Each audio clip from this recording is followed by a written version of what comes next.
Today Victor and Lucy will dialogue on a wonderful book called The Power of the Word. Words have energy and power with the ability to help, to heal, to hinder, to hurt, to harm, to humiliate, and to humble. Considering the powerful force of the words we utter, we must discipline ourselves to speak in a way that conveys respect, gentleness and humility. Subscribe and like my channel, so you will not miss any of our inspiring books. Introducing to you Victor and Lucy. Thank you very much, Lucy, for super introduction. Lucy, thanks. We're excited. The power of the word. By thy words thou shalt be justified, and by thy words thou shalt be condemned. A person knowing the power of the word becomes very careful of his conversation. He has only to watch the reaction of his words to know that they do not return void. Through his spoken word, man is continually making laws for himself. I knew a man who said, "I always miss a car. It invariably pulls out just as I arrive." His daughter said, "I always catch a car. It's sure to come just as I get there." This occurred for years. Each had made a separate law for himself, one of failure, one of success. This is the psychology of superstitions. The horseshoe or rabbit's foot contains no power, but man's spoken word and belief that it will bring him good luck creates expectancy in the subconscious mind, and attracts a lucky situation. I find, however, this will not work when man has advanced spiritually and knows a higher law. One cannot turn back, and must put away graven images. For example, 2 men in my class had a great success in business for several months, when suddenly everything went to smash. We tried to analyze the situation, and I found, instead of making their affirmations and looking to God for success and prosperity, they had each bought a lucky monkey. I said, "Oh, I see, you have been trusting in the lucky monkeys instead of God. Put away the lucky monkeys and call on the law of forgiveness, for man has power to forgive or neutralize his mistakes." They decided to throw the lucky monkeys down a koala hole, and all went well again. This does not mean, however, that one should throw away every lucky ornament or horseshoe about the house, but he must recognize that the power back of it is the one and only power, God, and that the object simply gives him a feeling of expectancy. I was with a friend, one day, who was in deep despair. In crossing the street, she picked up a horseshoe. Immediately, she was filled with joy and hope. She said God had sent her the horseshoe in order to keep up her courage. It was indeed, at that moment, about the only thing that could have registered in her consciousness. Her hope became faith, and she ultimately made a wonderful demonstration. I wish to make the point clear that the men previously mentioned were depending on the monkeys alone, while this woman recognized the power back of the horseshoe. I know, in my own case, it took a long while to get out of the belief that a certain thing brought disappointment. If the thing happened, disappointment invariably followed. I found the only way I could make a change in the subconscious was by asserting, there are not 2 powers, there is only one power, God, therefore, there are no disappointments, and this thing means a happy surprise. I noticed the change at once, and happy surprises commenced coming my way. I have a friend who said nothing could induce her to walk under a ladder. I said, "If you are afraid, you are giving in to a belief in 2 powers, good and evil, instead of one. As God is absolute, there can be no opposing power, unless man makes the false of evil for himself. To show you believe in only one power, God, and that there is no power or reality in evil, walk under the next ladder you see." Soon after, she went to her bank. She wished to open her box in the safety deposit vault, and there stood a ladder on her pathway. It was impossible to reach the box without passing under the ladder. She quailed with fear and turned back. She could not face the lion on her pathway. However, when she reached the street, my words rang in her ears and she decided to return and walk under it. It was a big moment in her life, for ladders had held her in bondage for years. She retraced her steps to the vault, and the ladder was no longer there. This so often happens. If one is willing to do a thing he is afraid to do, he does not have to. It is the law of non-resistance, which is so little understood. Someone has said that courage contains genius and magic.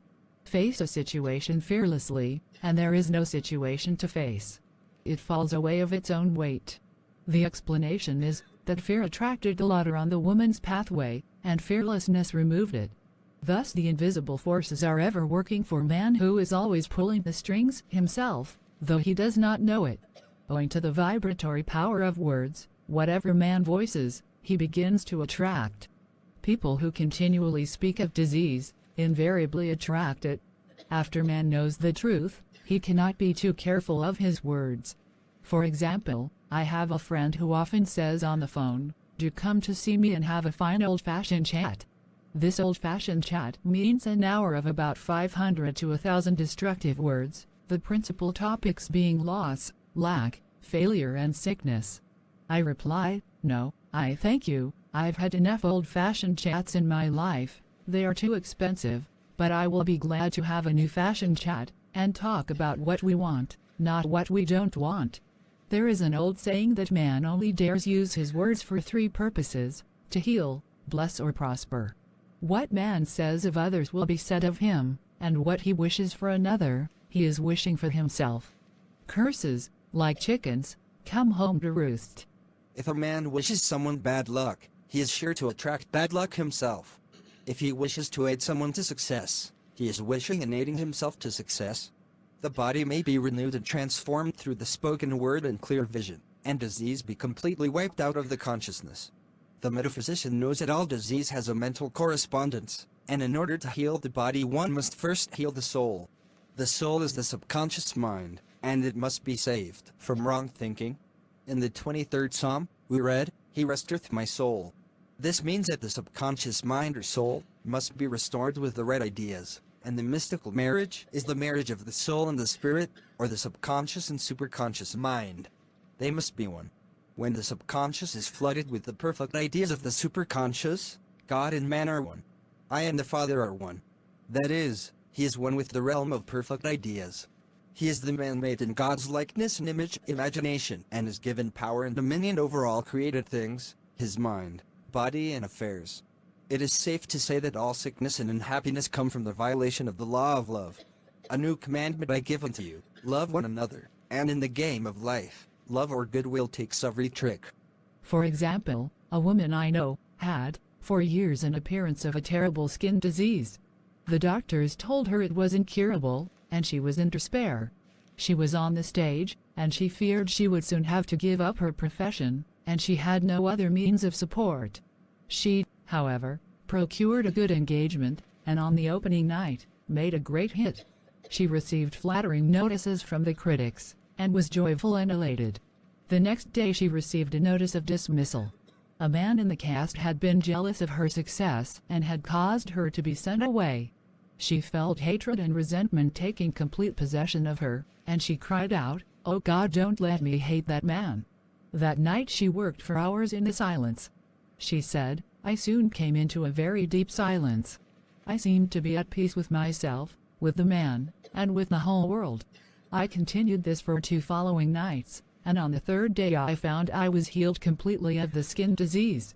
In asking for love, or goodwill, she had fulfilled the law, for love is the fulfilling of the law, and the disease, which came from subconscious resentment, was wiped out. Continual criticism produces rheumatism, as critical, inharmonious thoughts cause unnatural deposits in the blood, which settle in the joints. False growths are caused by jealousy, hatred, unforgiveness, fear, etc. Every disease is caused by a mind not at ease. I said once, in my class, there is no use asking anyone what's the matter with you. We might just as well say, who's the matter with you? Unforgiveness is the most prolific cause of disease. It will harden arteries or liver, and affect the eyesight. In its train are endless ills. I called on a woman, one day, who said she was ill from having eaten a poisoned oyster. I replied, "Oh, no, the oyster was harmless, you poisoned the oyster. What's the matter with you?" She answered, "Oh, about 19 people." She had quarreled with 19 people and had become so inharmonious that she attracted the wrong oyster. Any inharmony on the external indicates there is mental inharmony. As the within, so the without. Man's only enemies are within himself, and a man's foes shall be they of his own household. Personality is one of the last enemies to be overcome, as this planet is taking its initiation in love. It was Christ's message, peace on earth, goodwill towards man. The enlightened man, therefore, endeavors to perfect himself upon his neighbor. His work is with himself, to send out goodwill and blessings to every man, and the marvelous thing is, that if one blesses a man he has no power to harm him. For example, a man came to me asking to treat for success in business. He was selling machinery, and a rival appeared on the scene with what he proclaimed was a better machine, and my friend feared defeat. I said, first of all, we must wipe out all fear, and know that God protects your interests, and that the divine idea must come out of the situation. That is, the right machine will be sold, by the right man, to the right man. And I added, don't hold one critical thought towards that man. Bless him all day, and be willing not to sell your machine, if it isn't the divine idea. So he went to the meeting, fearless and non-resistant, and blessing the other man. He said the outcome was very remarkable. The other man's machine refused to work, and he sold his without the slightest difficulty. But I say unto you, love your enemies, bless them that curse you, do good to them that hate you, and pray for them which spitefully use you and persecute you.